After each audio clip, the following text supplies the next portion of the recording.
My son called to tell me they sold the cabin, the one his mother inherited from her parents, the one by the lake. He said it was to fund a startup, that it made perfect business sense. He had no idea the deed was never in my name. It was solely in his mother's, and her will left it not to him, but to his children. I'm that father. The cabin wasn't just a piece of land. It was my wife's childhood, a place woven into our family's story for 3 generations. When she passed, I assumed everything was settled. But a single line on a deed and a single clause in a will can upend every assumption. This is what happens when a legal technicality meets a family's deepest fault line, and a sale that can't possibly stand collides with a son who already spent the money. My wife, Alina, inherited the lake cabin from her parents in 2003.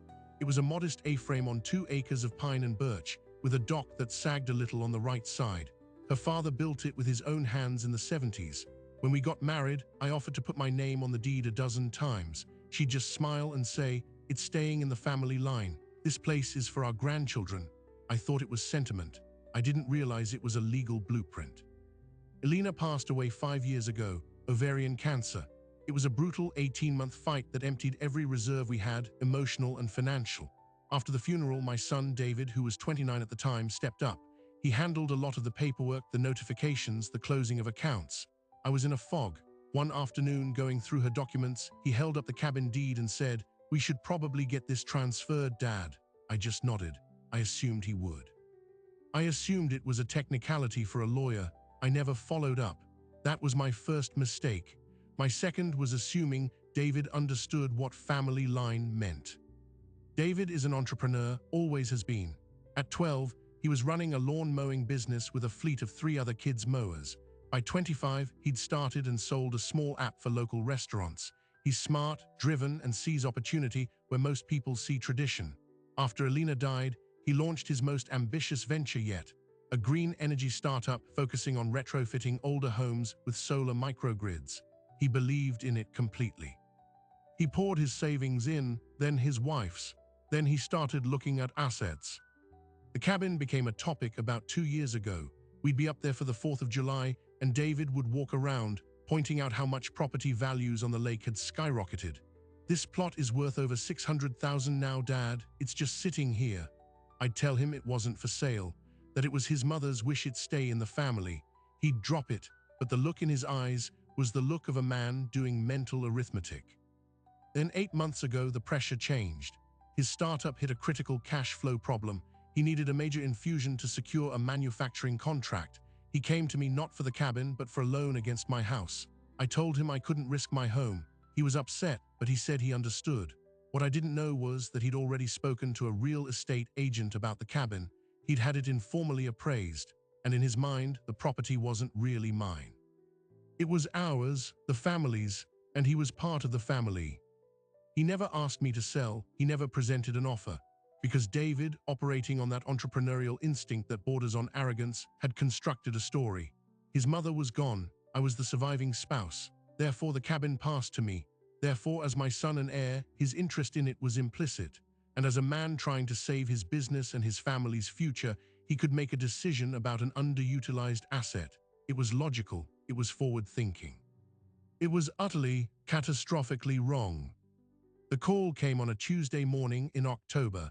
I was fixing the leaky kitchen faucet in my own house, my hands covered in grease. David's voice was buoyant, charged with the relief of a man who has just solved an impossible equation.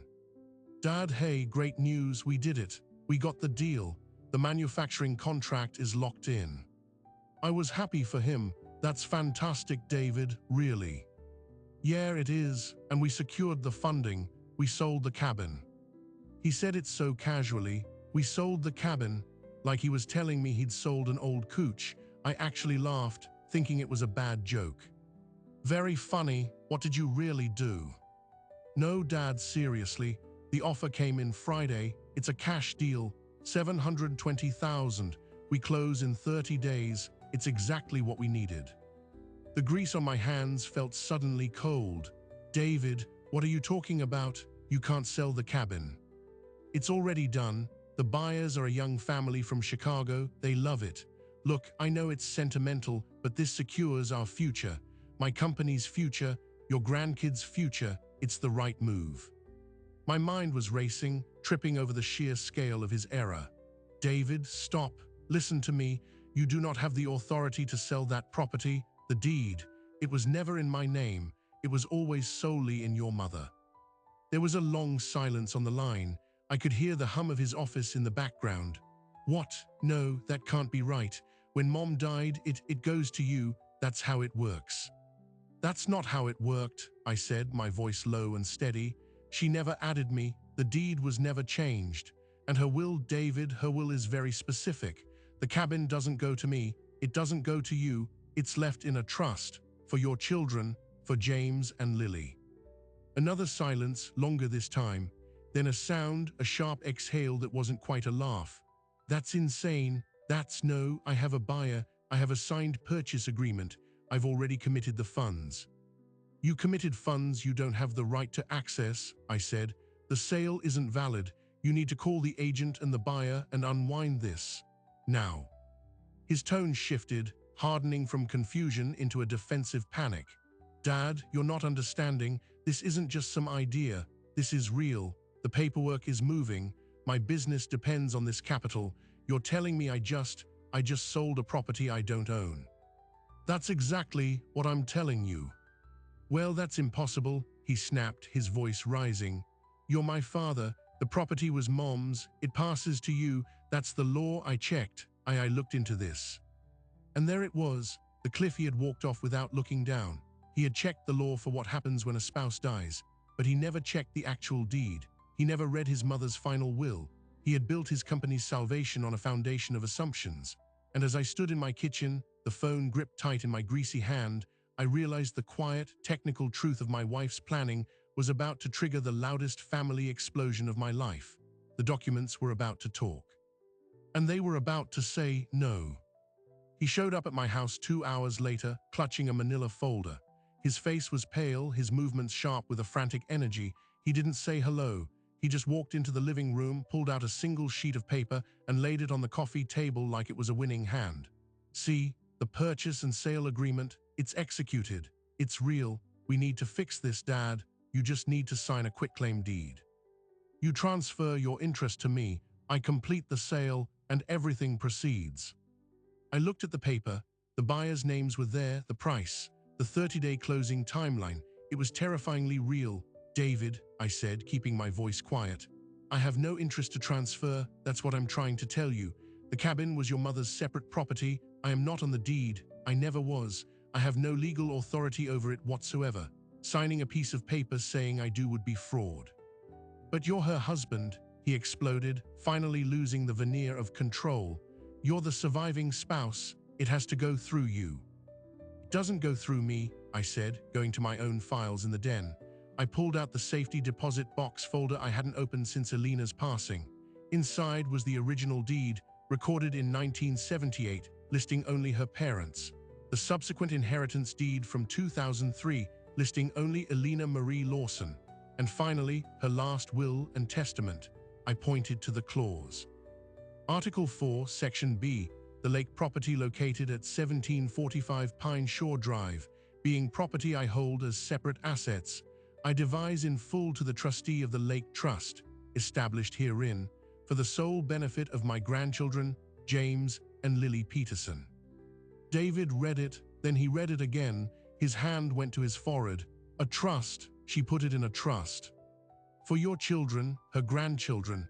She wanted it to skip a generation, to be theirs when they turned 25, to keep it in the family line, away from, I stopped myself. "Away from what?" he asked, his voice dangerously quiet. "Away from any potential creditors, from any business risk, from divorce, from any situation where it might have to be sold. She wanted it to be permanent." He sank onto the couch, the fight draining out of him, replaced by a dawning horror. My down payment, the non-refundable earnest money, it was $72,000. I wired it yesterday. The number hung in the air. $72,000 already gone. "I have to call the buyer," he muttered, more to himself than to me. "I have to explain there's a title issue." "You do," I said, "immediately." He left in a daze, the folder forgotten on my table. I thought that would be the end of it, a painful, expensive lesson in due diligence. But I underestimated the momentum of a deal and the desperation of a man who has bet everything on it. The buyer, it turned out, was not understanding. He was a hedge fund manager from Chicago who had already sold his city condo. His family was excited. He'd made plans. A title issue was not a complication he was willing to accept. His lawyer contacted David the next day, not to cancel, but to demand a resolution. The contract had a provision requiring the seller to deliver clear title. Failure to do so would result not just in forfeiture of the earnest money, but in a lawsuit for specific performance, forcing the sale, and damages. David called me, his voice thin with panic. "They're not backing out. They're threatening to sue me to force the sale. Their lawyer says if you're the heir, you can clear the title by signing over your interest. He says it's a simple probate matter." "But I'm not the heir," I said, for what felt like the 100th time. "The trust is the heir. A probate court would have to approve the transfer from the estate to the trust, and the trustee, which is a bank, would have to authorize any sale. And they can't, because the terms of the trust forbid selling before the beneficiaries are of age." There was a long silence. Then David said, "So what you're telling me is that there is literally no way to sell this cabin?" "Not for another 14 years, when James turns 25. That's what your mother wanted." He hung up on me. That weekend, the dynamic shifted. My daughter-in-law, Chloe, entered the fray. I had always gotten along with Chloe. She was a dentist, pragmatic, and until now, she'd stayed out of David's business ventures. She came over alone, her expression a mask of calm concern that didn't reach her eyes. "Frank, we need to talk about this cabin situation," she said, sitting precisely on the edge of the armchair. "David is under unimaginable stress. This contract, if it falls through, he loses the earnest money, but if he gets sued and he loses, it could be business ending, personal bankruptcy. We could lose our home." "I understand that, Chloe, I truly do. But the cabin is not his to sell. It's not mine to give him. The law is very clear." "Law can be flexible," she said, her voice taking on a persuasive, clinical tone. "We spoke to a lawyer. There are options. You could petition the court to be appointed the executor of the trust. As the grandfather and a natural guardian, a judge might allow it given the circumstances. Then, as trustee, you could approve the sale for the benefit of the beneficiaries. We could put the proceeds into a new trust for the kids. It would be even more money for their future." I stared at her. She had researched this. They had found a lawyer willing to suggest a legal workaround, a way to bend Elena's clear wishes. "That would be a betrayal of your mother-in-law's intent," I said slowly, "and I won't go to a judge and lie about what's best for James and Lily. A cabin held for them is what's best. That was her decision." Chloe's calm facade cracked. "This isn't about a cabin, Frank. This is about our family's survival right now. Your son is drowning. Your grandchildren's stability is at risk. How is letting David get destroyed by a lawsuit for a property he can't sell in their best interest?" "He shouldn't have tried to sell it in the first place," I said, my own temper rising. "He made a reckless decision without checking the facts. I will not break my wife's last will to bail him out of a mistake." She stood up. "I see. So principle is more important than your son's life." She left and the Cold War began. David stopped taking my calls. Chloe sent lengthy, carefully worded emails laying out the catastrophic financial chain reaction. They framed it not as their overreach, but as my stubbornness. My refusal to help was the problem. The cabin, our family's anchor, had become a weapon. 10 days after the initial call, I received a letter from a law firm, Green and Associates. It was addressed to me as putative owner and/or heir of the lake property. It was a formal notice. Their client, the buyer, was proceeding with the lawsuit for specific performance. Since I was the surviving spouse and presumed heir, I was being named as a necessary party to the action. The goal was to get a court order forcing me, as the heir, to sign whatever documents were needed to convey clear title. They had dragged me into the lawsuit. My own son, by refusing to admit his error, had let his buyer sue me. That was the moment everything changed. This was no longer a family argument. This was a legal attack. I drove to the county records office that afternoon. I pulled the full history of the deed. I got certified copies, Then I went to see a lawyer, not the family estate attorney, but a litigator named Mara Voss, who specialized in property and trust disputes. I laid the documents on her desk, the deed, the will, the trust paperwork, and the lawsuit letter. Mara, a woman with sharp eyes and a no-nonsense manner, scanned them for about 5 minutes. Then she looked up. "This is straightforward," she said. "You have no ownership interest. You are not the heir. The trust is the heir. You shouldn't even be a party to this lawsuit. The buyer is suing the wrong person. His beef is with your son, who purported to sell something he didn't own. So what do I do?" "We respond to the lawsuit. We motion to have you dismissed from the case entirely. We attach the deed and the will. The judge will kick you out by lunch. The problem," she said, leaning forward, "is what happens after that. The buyer, once he understands he's been sold a fantasy, will turn on your son with everything he has. And your son, backed into a corner, may turn on you. What can he do? The facts are the facts." "People who are drowning," Mara said, "don't always act logically. He could try to contest the will, argue his mother lacked capacity or that you exerted undue influence. He could try to challenge the validity of the trust. It would be a long shot, but lawsuits are expensive and painful even when you win. He could make this very ugly." I drove home feeling a hollow certainty. Mara was right. David was cornered, and a cornered animal is dangerous. The first call came that evening. It was David. It was his new lawyer, a Mr. Green, the same one representing the buyer. A clear conflict of interest, but desperation had blurred all those lines.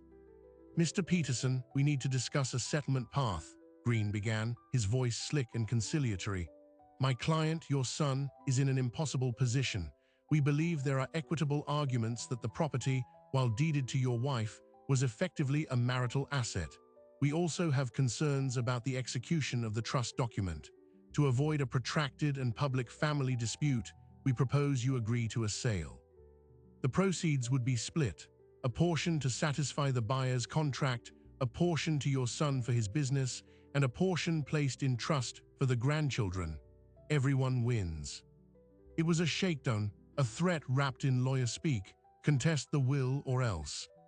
"I have no authority to agree to that," I said, "and you know it. Goodbye, Mr. Green." I called Mara back. "They're threatening to contest the will." "I expected that," she said. "We need to get ahead of it. We file our motion to dismiss you from the buyer's lawsuit tomorrow. Simultaneously, we file a petition with the probate court to formally appoint the bank as trustee and to officially distribute the cabin asset into the trust. We make the legal reality so rock solid, so quickly, that any challenge becomes obviously frivolous. It's going to cost you some money in legal fees." "How much?" "Less than losing a cabin," she said flatly. I authorized it. The following week was a blur of paperwork. Mara was a force of nature. Our motion to dismiss was filed with the certified deeds attached. The petition for probate and trust administration was filed separately. The legal machinery began to turn, and it turned in only one direction, toward the immutable truth of the documents. David's response was silence, a heavy, ominous silence, until the day the buyer's lawyer, finally understanding he was suing a ghost, dropped his lawsuit against me and immediately filed a new one against David. The claims were staggering: fraud, breach of contract, negligent misrepresentation. The damages sought were not just the return of the earnest money, but millions for lost opportunity and punitive damages. That night my doorbell rang at almost 10 o'clock. It was David. He looked like he hadn't slept in a week. He didn't ask to come in. He just stood on the porch, the autumn wind whipping leaves around his feet. "They're going to destroy me, Dad," he said, his voice raw. "That buyer, he's vengeful, he's connected. My lawyer says I have no defense. I sold something I didn't own. It's fraud, I could," he trailed off, unable to say the words. I felt a pain in my chest, a physical ache. This was my boy. "Come in, David." "No," he said, shaking his head. "Just tell me what to do. You have the answers. You always have the answers. How do I make this stop?" "I can't make it stop," I said, my voice breaking. "You started a boulder rolling downhill. I can't stand in front of it. All I can do is not let it crush what your mother built for your children." His eyes, bloodshot and desperate, met mine. "So that's it. You choose a piece of land over your own son." David, I am not choosing the land. The law chose, your mother chose. I am just respecting both. He nodded slowly, a terrible final understanding settling on his features. The anger was gone, replaced by something worse, a deep, irrevocable resentment. Okay, I get it. He turned and walked back to his car.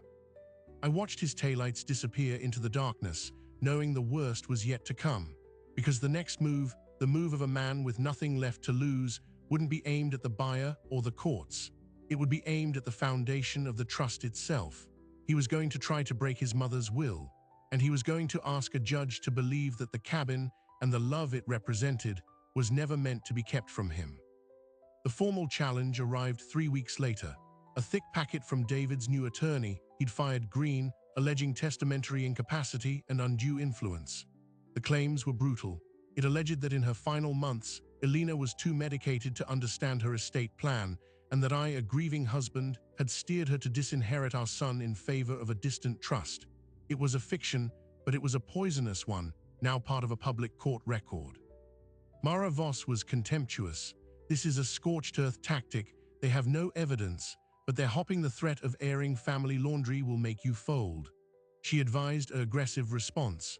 We wouldn't just defend, we would motion for summary judgment, asking the probate court to throw out the challenge immediately based on the documentary evidence. But the process was the punishment. I was deposed for 4 hours. David's lawyer asked me intimate, degrading questions about Elena's final illness, my role in scheduling her attorney meetings, our marital harmony. I answered truthfully, calmly, but each question felt like a violation. The hardest moment came when the lawyer slid a photograph across the table. It was of David, aged about 10, sitting on the cabin dock with Elena, both of them laughing. Does this look like a mother who would cut her son out of her legacy? He asked. She didn't cut him out, I said, my voice tight. She provided for his children directly. She was protecting a legacy from his business risks. She told him this. And you agreed with her. It was her property, her decision. The deposition made one thing clear. David genuinely believed he'd been wronged. He'd convinced himself his mother would never have done this if she were in her right mind.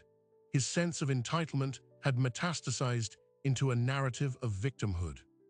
While the will contest crawled through probate court, the buyer's fraud lawsuit against David accelerated.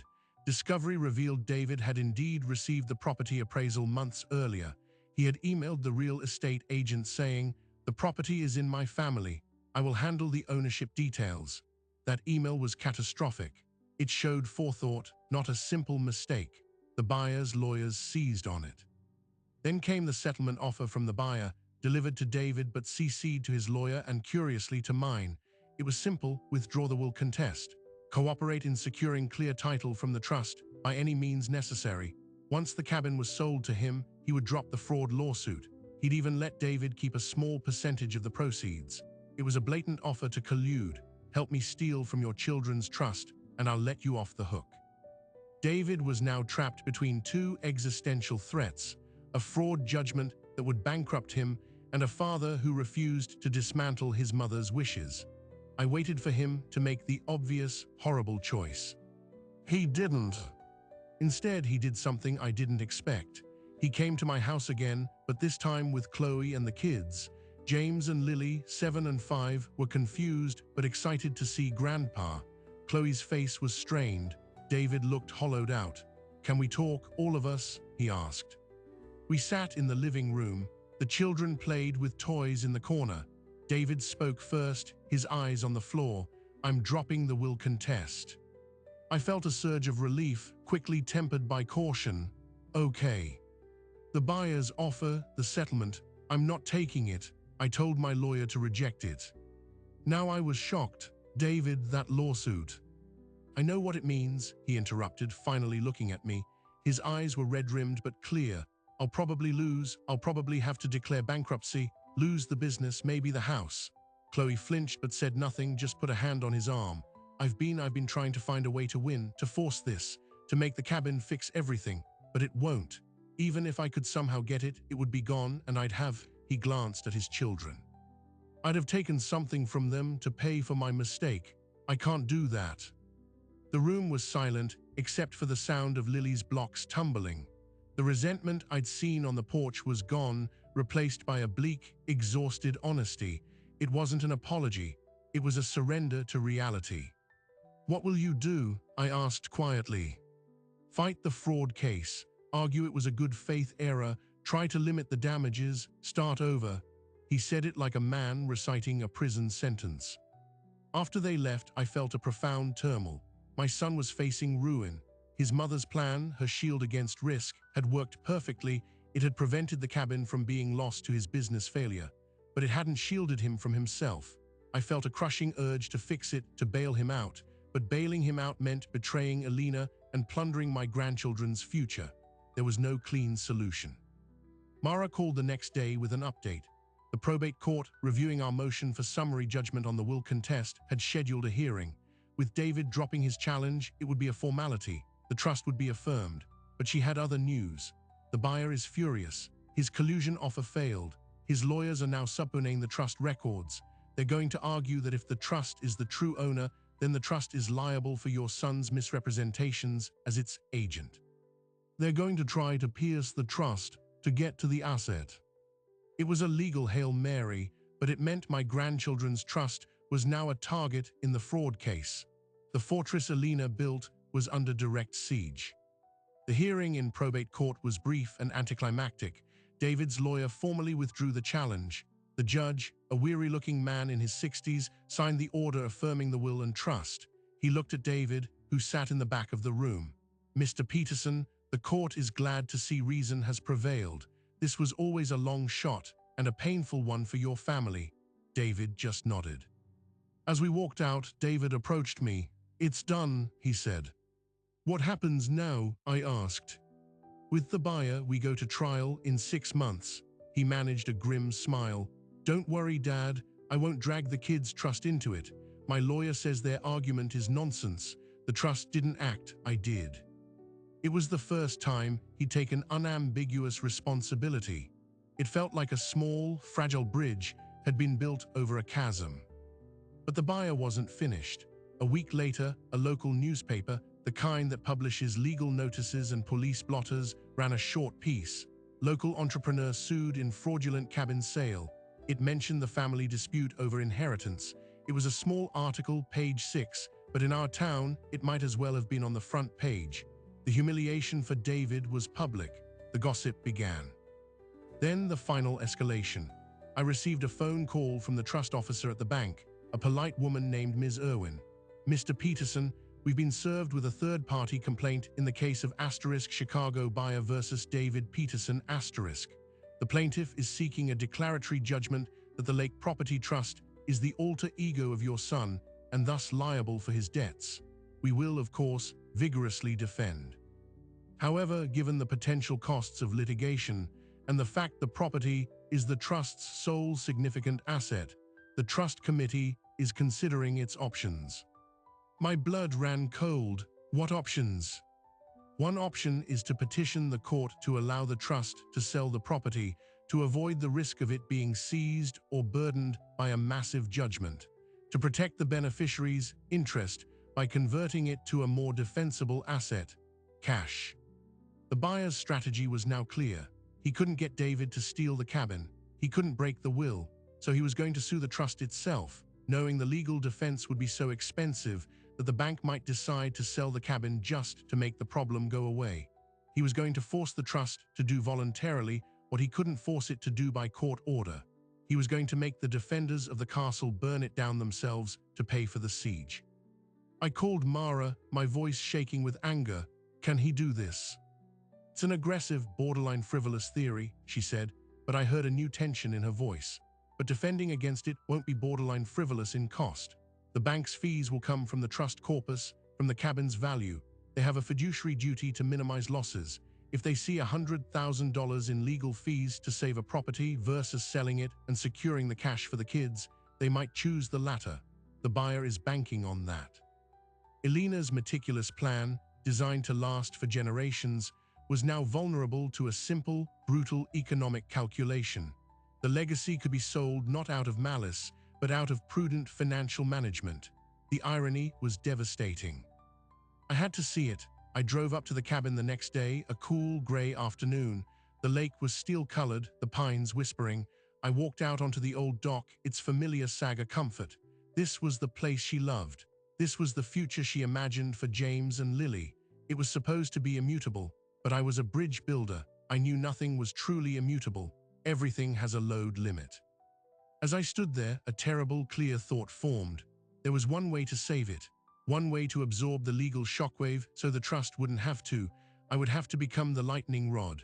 I would have to step directly into the path of the lawsuit and give the buyer a new, more tempting target. Someone with assets. Someone whose involvement could make the whole ugly mess go away for everyone except me. I would have to offer myself up as the guarantee. I didn't go to Mara. I went to a different professional, my own financial advisor. For 31 years as an engineer, I'd lived below my means. I had a paid-off house, a robust retirement portfolio, and a significant chunk of cash from selling my share of the engineering firm when I retired. I'd been saving it for travel, for helping family, for a comfortable old age. Now I had a different purpose for it. I asked my advisor a simple question. If I needed to access a large sum of liquid cash, quickly, without mortgaging my home, what would it cost me? He showed me the numbers, the penalties, the tax implications. It was a staggering amount, more than I'd ever imagined spending, but it was a number, and numbers, unlike family legacies, are fungible. Then I called the buyer's lawyer, not my lawyer, me. I identified myself and said I wanted to discuss a global settlement. I told him to stop all discovery motions against the bank trust immediately and to have his client call me directly within 24 hours if he was serious about ending this. The buyer, a man named Robert Vance, called me that evening. He was suspicious. Kurt, what's your proposal? You want the cabin off the table, I said. You want to be made whole for your time and your earnest money. You want to punish my son. I'm offering you a clean exit. Go on. I will pay you the amount of your earnest money, $72,000. I will pay an additional sum for your inconvenience and legal fees, $128,000 total, $200,000 even. In return, you sign a full release. You drop the lawsuit against my son with prejudice. You withdraw your third-party complaint against the Children's Trust, and you sign a non-disclosure agreement. The cabin and the entire dispute disappears from your life. You walk away with a profit and no more headaches. There was a long pause. I could hear him thinking, calculating the cost of continued litigation versus a guaranteed payday. Why would you do that? He finally asked. Because the cabin isn't for sale, I said. Not today, not in 14 years. It is my wife's last instruction to this family, and I will spend my last dime to enforce it. You can either take $200,000 in clean money now, or you can spend the next 2 years in court fighting a bank trust you probably won't beat. And even if you win, you'll only get a property you'll have to fight another decade to actually sell. This is the best offer you will get. He called back the next morning, $250,000, and we have a deal. We settled at $225,000. I didn't haggle. The money was irrelevant compared to the objective. My financial advisor liquidated the funds. The wires were sent. The paperwork was executed in a sterile conference room in Chicago. Robert Vance signed the releases. The lawsuits vanished from the docket. I called Mara and told her what I'd done. She was silent for a full 10 seconds. You bought off the plaintiff, she said, not as a criticism, but as a statement of awe. You just ended it. I removed the threat to the trust, I corrected. The structure holds. Then I called David. He was in his office. I told him the buyer's lawsuit was dismissed, that it was over. How, he asked, his voice wary. I reached a settlement with him. Dad, what did you do? What did you give him? I gave him money, David. My money, it's done. The line was so quiet I thought we'd been disconnected. Then I heard a choked sound. He was crying. Hard, ragged sobs he tried to stifle. I just waited. You paid him, after everything I did, after the will contest, the things I said. It wasn't for you, I said, and I meant it to be gentle, but it came out as pure truth. It was for James and Lily, to protect their trust from being drained by legal fees, to protect the cabin your mother left for them. You were a consequence I had to manage. He absorbed that blow. How much? That's between me and my accountant. It was a lot, wasn't it? Yes. He cried again. This time it sounded like grief, not guilt. I don't know what to say. You don't have to say anything. Go home to your family. The following Sunday, David and Chloe and the kids came over. David walked in, went straight to the hall closet, and pulled out an old cardboard box. He brought it to the kitchen table.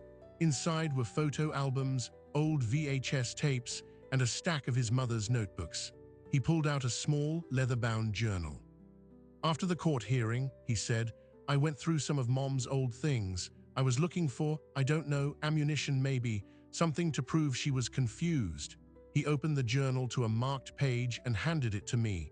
I found this instead. It was Alina's handwriting, dated about a year before her diagnosis. Met with Alan Stevens today to finalize the trust. He asked again if I was sure about bypassing David. I told him it's not about bypassing, it's about building a wall he can't accidentally knock down. David has a brilliant, restless mind. He builds things up so fast, but he doesn't always see the cracks in his own foundations. This cabin is my parents' foundation. It needs to sit in quiet for decades until his children are old enough to understand what solid ground feels like. Then they can choose, keep the quiet, or build something new on top of it. But the choice will be theirs from a place of security, not desperation. That is the gift. I read it twice, my eyes strung. She had seen him so clearly. She hadn't been punishing him. She had been protecting a future he couldn't yet envision for himself. David pointed to another line further down. Frank will worry. He'll think it's too harsh. He'll want to fix things for David. I have to make it ironclad, so even Frank's love can't bend it. I looked at my son. She knew me too. He nodded. She knew both of us better than we knew ourselves. He took a deep breath. The business is done, Dad. I'm filing for bankruptcy. The startup is finished. We're going to have to sell our house. Chloe's family is helping us with a down payment on a rental. I'm sorry, I said, and I was. For his dream, for his failure. Don't be, he said, and he almost smiled. It's just money, it's just stuff. I get that now. It took losing almost everything and you spending God knows how much for me to get it.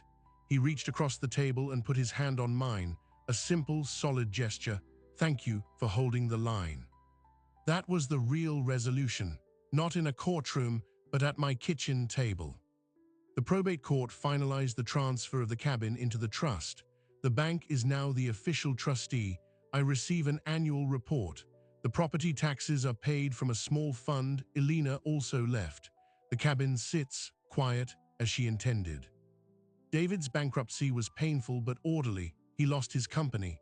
He and Chloe moved into a modest townhouse. He took a job as a project manager for a construction firm. He says he likes the stability. He comes over every other Sunday. We don't talk about the cabin much, but sometimes he'll ask, how's the trust doing? And I'll tell him the oak tree by the shore needs trimming or that the bank approved a new roof. Last month I took James and Lily up to the lake for the first time since everything happened. They're older now, 9 and 7. They raced down to the dock, just like David did. James peered at the sagging corner.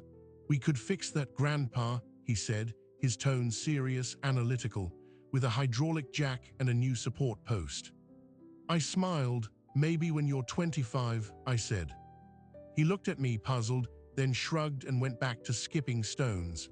The cabin was just a cool place with a lake to him, not a symbol, not a legacy, just a place. And for the first time, I saw it through Alina's eyes. That was the whole point, to let it be just a place until they were ready to decide what it meant. The final surprise came from the bank trustee. During the annual review, Ms. Irwin noted that the trust document contained a discretionary clause they'd overlooked. It allowed the trustee to permit use of the property by family members for nominal consideration prior to the beneficiary's age of distribution, at their sole discretion. Essentially, the family could rent it for a tiny amount. She asked if I wanted to propose such an arrangement for myself or for David's family. I thought about it. I could have a key again. We could have summers there. But I remembered Alina's journal entry. The choice will be theirs. As they were James and Lily, not me, not even David. I told Ms. Irwin no. The The cabin should stay empty, quiet, waiting. The foundation should remain undisturbed until the true owners were ready to build upon it. I am 70 years old now. My retirement is a little leaner than I'd planned, but I have my house, my health, my Sunday mornings. David is rebuilding his life on slower, more solid ground. The cabin is held in trust, a promise suspended in time. People ask me if I won. I tell them it wasn't a game. It was a structural retrofit. You identify the load, you reinforce the weak points, and you accept that some materials are forever changed by the stress. The cabin stands. The family, weathered and repaired, still stands around it. That's all the victory that matters. The documents did what they were designed to do. They said no when everyone was shouting yes. And in that silent, legal no, my wife's love for the future and my love for her finally got the last word. So what's the weight of a piece of paper? A deed, a will, a trust document? In the end, it's not the weight of the paper, but the weight of the intent behind it. My wife's intent was to create permanence in a world of flux. She used the law not as a weapon, but as a shield to protect a quiet place from the loud needs of the present. This story isn't really about a cabin. It's about time.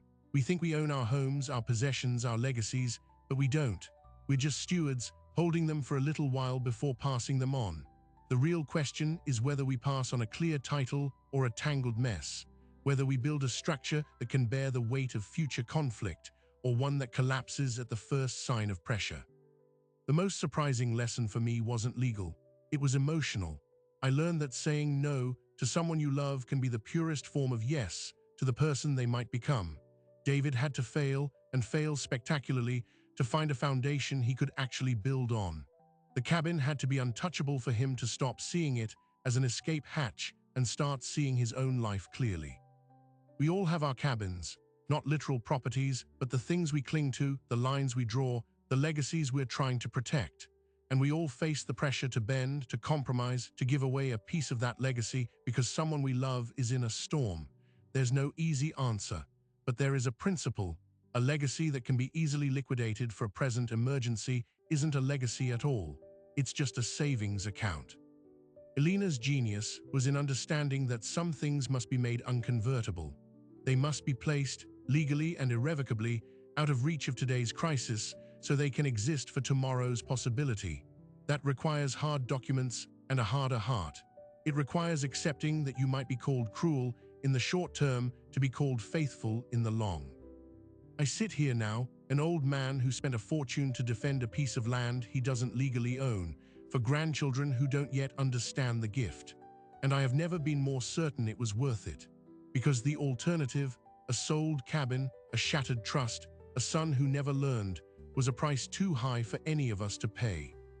The lake is still there, the pines are still there, the deed is recorded, the trust is active, and the future is waiting quietly for its rightful owners to grow into it. Some structures are meant to hold, and they do. Thanks for listening. If you found this story compelling, consider subscribing for more real-life documentaries about the moments where law, family, and legacy collide.